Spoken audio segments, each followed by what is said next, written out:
I've been hunting since I was 9 years old. I tracked elk through blizzards, had grizzlies circle my camp at 3 a.m., and spent nights alone in wilderness that would make most people quit. I thought I'd seen everything this backcountry could throw at me. I was wrong. My buddy Dale had been hunting a remote ridge in northern Montana for 20 years. No trails, no roads, no other hunters. The kind of country you had to earn with your legs and your horses. He called me in September, and his voice had something in it I'd never heard before, something careful. He said he'd found a clearing up there during a summer scouting trip. Elk sign everywhere, fresh rubs on every tree, scrapes torn into the earth, a wallow the size of a pickup truck. He said he'd never seen anything like it in 2 decades of hunting that mountain, but then he paused and he said there was something else too. He told me to come see for myself. I should have asked what the something else was. I didn't. We packed in 8 miles on horseback 2 days before the opener. Beautiful country, old-growth spruce so thick the sky disappeared above you, the kind of silence that feels earned. But from the moment we made camp, the horses were wrong.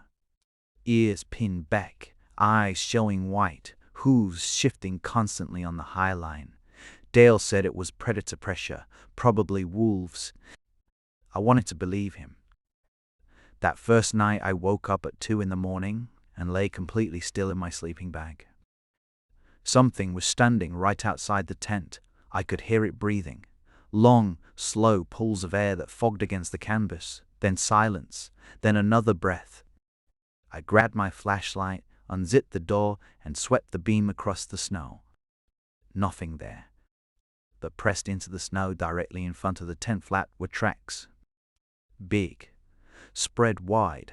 Not bear, not wolf, not anything I could name after 30 years of reading sign in these mountains. I stood there in the cold for a long time staring at them. Then I zipped the door back up and didn't sleep again until dawn. Opening morning, we pushed toward the clearing as the sky went gray. And Dale was right about the elk sign. It was unlike anything I'd ever seen. But the moment I stepped into that clearing, I stopped walking. In the center of it, arranged in a perfect circle, were elk skulls. Dozens of them. Some bleached white and ancient, some so fresh the bones still held color. They were placed deliberately, facing outward, like something had been doing this for a very long time. No other hunters came into this drainage. Dale had been certain of that for 20 years. So who put them there? We set up on opposite sides of the clearing just after first light and waited. A heavy 6x6 bull ghosted out of the timber at 80 yards, and I settled the crosshairs just behind his shoulder. My breathing slowed. My finger moved to the trigger. And then the feeling hit me like a cold hand on the back of my neck. Not the bull watching me. Not Dale across the clearing. Something behind me, from the direction of the dark timber where the morning sun hadn't reached yet. I turned my head slowly and looked into those trees, and there was a shape standing in the shadows that I cannot explain to you. Not an animal shape I recognized. Just a mass of darkness, taller than it should have been, absolutely still, looking directly at me. The bull exploded out of the clearing. I hadn't moved. Nothing I could see had moved. Dale's radio crackled. He said, "Did you see that?" I said, "The bull?" He said, "No. Behind you." We didn't talk about it that day, not directly. We hunted until dark, came back to camp, ate in silence. But that night, Dale loaded his rifle before he got into his sleeping bag, and I watched him do it, and then I loaded mine. At midnight, the horses went insane. Screaming, rearing, pulling at the high line so hard I thought they'd snap it. We ran out of the tent with our rifles and our lights and swept the entire camp.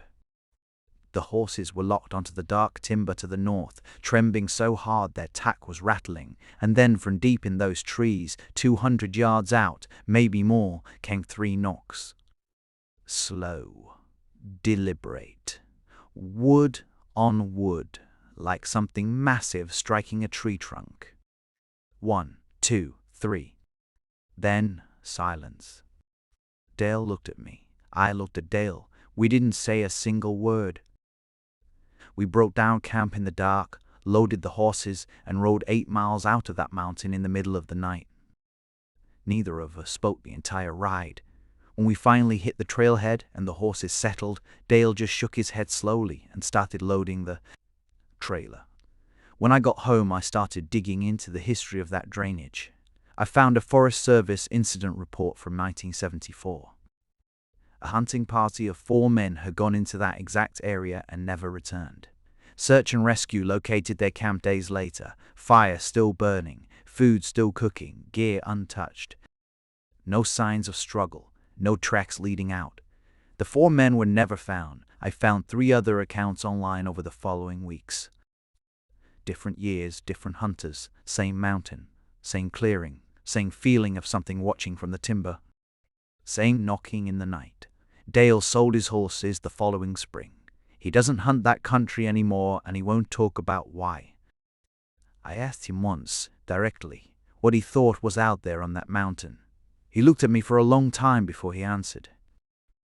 He said he thought whatever lived up there had been watching hunters pass through for a very long time, and he thought it had learned from us.